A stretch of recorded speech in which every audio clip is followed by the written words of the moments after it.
You see here, they just kiss on the buses, they kiss on the train.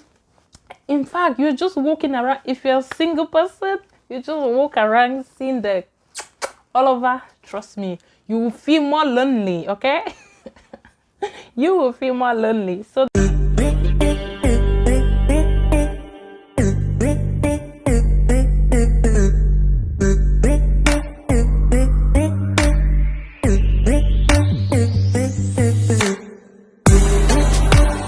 hello everybody, welcome back to my channel. It's your girl Vera here again with another video. So to you, all my returning subscribers, I thank you so much for always returning to watch me. I love you guys. I appreciate everything you guys are putting in. I appreciate you, my new subscribers. You are all welcome. Feel at home. I love you guys so much. To those of you who have not subscribed, who always watch me but have not subscribed, please click on that red button and give this girl love and support. So today guys, I'm going to be bringing you guys my cultural shocks, my experiences like migrating from Africa, Cameroon to the United Kingdom, like the things I found so shocking, you know, because the two cultures are very different. So I'm going to be telling you guys today how these things shock me, you know, like cultural shocks, I would say. So just relax, sit back, and let's get straight into this video. Okay guys, before we dive into the video, first I would like to read to you guys or define what cultural shocks mean, you know, because a lot of people hear cultural shocks, but not everyone is actually like aware of what it is. So this is like a definition from Google. I'll read to you guys what cultural shocks mean. Cultural shocks might include the shock of a new environment, meeting new people, eating new food, or adapting to a foreign language, as well as being shocked of being separated from your family, like the people who are more important to you, your family, your friends, your colleagues, and etc. So basically that is what cultural shocks mean. So we don't want to make this video so long, so let's dive straight into this video guys. The first thing that shocked me here guys, the first thing that shocked me when I got here, it was the weather. As in the weather, you know, the weather here in the UK is very cold, especially winter time. I got here during winter. When I arrived to the UK that year, it was winter. It was in February, really thick cold winter here that time. So when I got here guys, the weather was so shocking to me. It was deceiving to me, you know. I would say this weather is quite different to the weather I'm used to, because coming from Cameroon, we have a tropical weather there. So it's always nice and warm, breezy, you know. So when I got to the UK, yeah, I got up, I think it was like, let's say a day or two after I arrived. So I wanted to go out, you know, to explore the environment. So, you know, the way we dress up in Cameroon, you can wear your short skirt, short trousers, something light, you know. I got dressed, I was wearing, I think, a short skirt, and I wore just a tank top, you know, this a really vesty top. So I was wearing one, dressed up, looking so smart. And by then my friend, the one I was living in the same house with, was asking me like, where are you dressing up to? I was like, I want to go explore the city, you know. I saw her, she was dressed up, wearing boots, a big jacket. And I was like, why is she dressing up like this, you know? And she was like, why are you dressed up like this? I said, I'm dressing up like this because we're going out. I have to look smart and good. She was like, my dear, go and change. I was like, no, I'm fine like this. She was like, the cold out there is so bad. Go and change. You will not be able to go out in this outfit. I'm like, no, I'll be fine. I don't like wearing thick things. She was like, all right. I said, by the way, it's looking so sunny. And here, guys, when it's winter, you can see the weather is so sunny out there. You look really nice, bright weather, but what shocked me, guys? So when I argued with that, my friend, I said, no, I'm going out like this. As soon as we opened the door, I mean, just opening the door, and I was wearing by my flip-flop, like, you know, these nice fluffy slippers. I was wearing them. As soon as I opened the door, the cold that hit me, I've not even like went out fully. I mean, just opening the door to step out. The cold that hit me. Oh my goodness.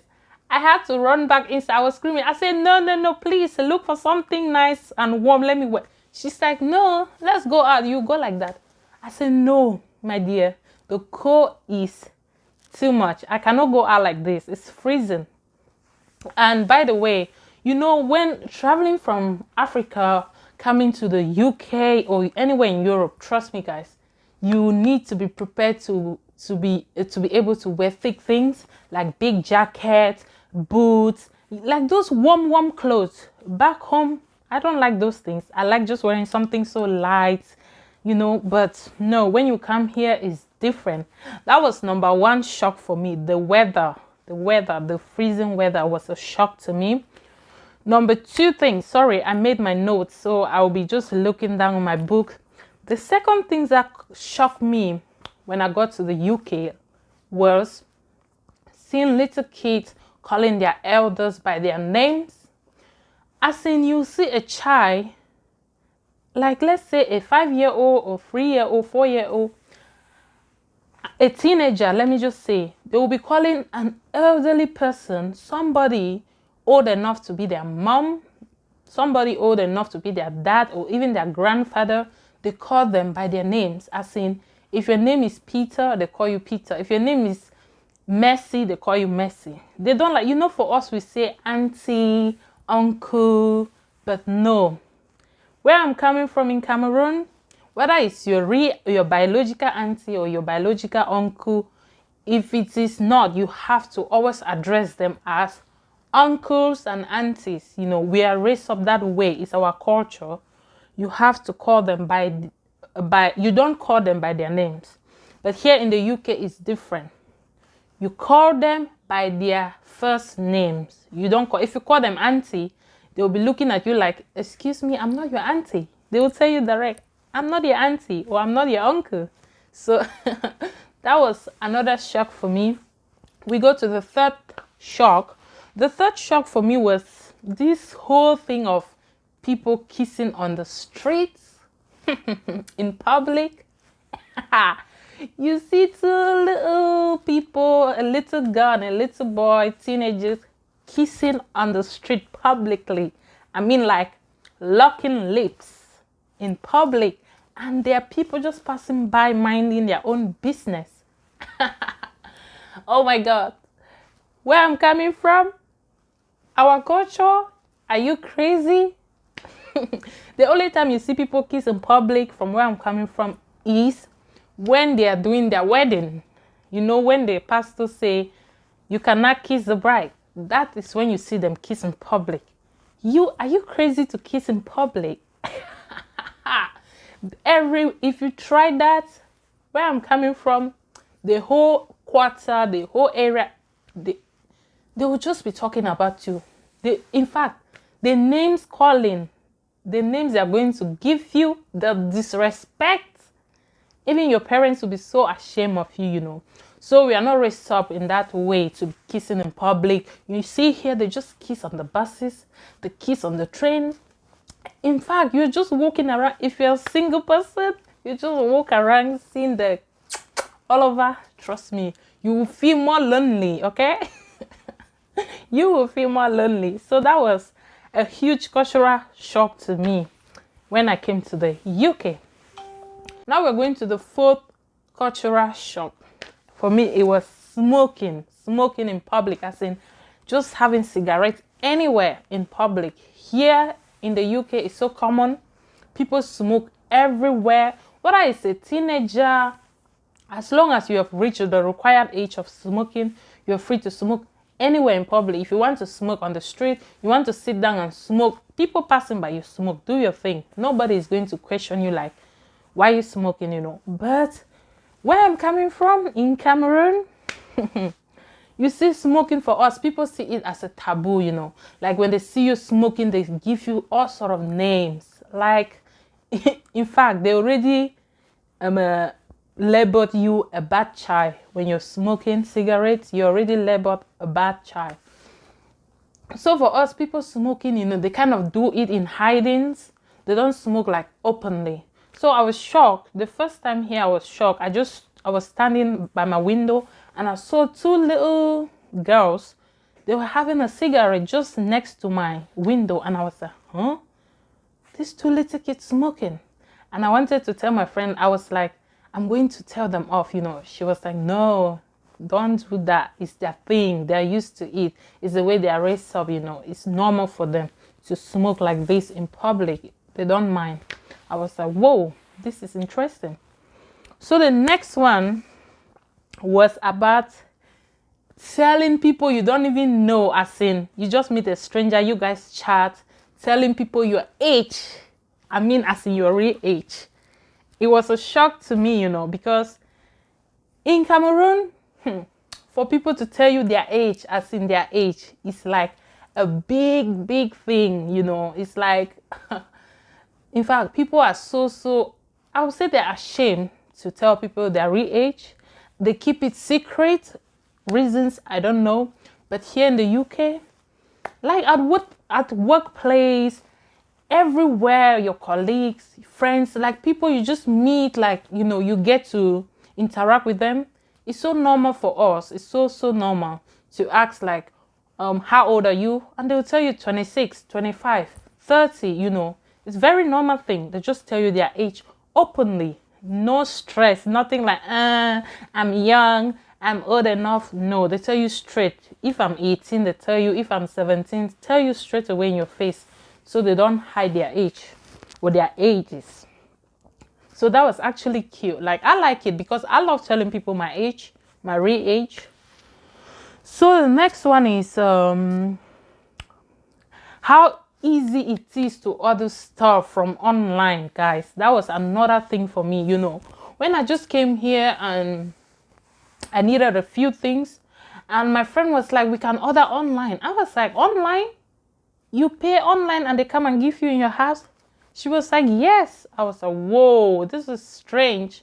Where I'm coming from, we don't do that. We are used to just going to the market and buy things in the market. There's nothing like online website where we order things from. So that's really a nice, for me, that was a good cultural shock, you know. Like, I love, right now I'm addicted to online shopping. I love online shopping so much. I do a lot of my shoppings online. So it was a good thing. It's, you know, I don't have to rush to the market or the shops all the time. I order online and it's brought right to my door. So it's a good culture, I would say. The next one, I don't know what number is it we are, but anyway, let's keep going. My next cultural shock is the aspect of standing on the queue in the supermarket. Like, wow, when I just came, you know, from where I'm coming from, you just go to the shop, whether you have been there for long or not, you just pick what you want, rush to the queue, or to the till, sorry, rush to the till, straight away they will serve you. Or if you are like, if you are somebody that this store owner actually knows very well, you go, you pick up your things. This store owners will prefer to serve you to somebody they don't know first, you know. But here, no. Everybody is equal when it comes to that. Like, you go to the supermarket, you pick your stuff, you go on the queue. Whether it's an elderly lady or it's an elderly man, young girl, young boy, a child, we all stand on the same queue. It's like in order. After you, if you were first, they serve you first. If you're second, they serve you second. Just like that. I love it so much. Like, for me, it's like one aspect of cultural shock I enjoy so much here. I love it. I hope in Africa, Cameroon, where I'm coming from, they start to, you know, emulate this beautiful aspect of people standing on the queue, you know. Then the next thing is returning stuff. back to whoever you bought them from. If you go buy something, you come to your house, you end up not liking this thing that way, you have the right to go back to the store with your receipt and return it. They will take it as long as you have your receipt. They will take it and give your money back if you want your money back. Some stores they will give your money back. Some stores they will ask you to just do an exchange and maybe pick something else that you think is equivalent to what you want to return. You know, it's really nice aspect. Some people even go to big shops, you know, they order like a nice dress, a really expensive dress, like they have a party to go, they order a nice expensive dress, wear this dress for this party, make sure everything is still there, because if you want to return, you have to still have your tag on it, everything. These people will take this dress, wear it to a party and take it back to this shop, and the shop will give back their money and take their stuff. Is this not a nice thing? Like, what? Although somehow I don't really like it, but again, it's a really nice culture, I would say. So that is it, guys. That is like some of the cultural shocks I find so interesting since I migrated to the UK from Cameroon. So far, I'm loving it here. I'm so integrated into the system. I love it. I love my stay so far in the UK. So guys, this is just going to be the end for this video. If you have more cultural shocks you think I did not list on this video, I know there are many. If you have more, drop them in the comment section. I'm there to read them and I will reply to you guys. So thank you so much for watching. Please enable to subscribe, turn on your notification bell so that anytime this girl uploads, you will see and watch my beautiful videos. I love you guys so much. See you next time in my next video. Bye.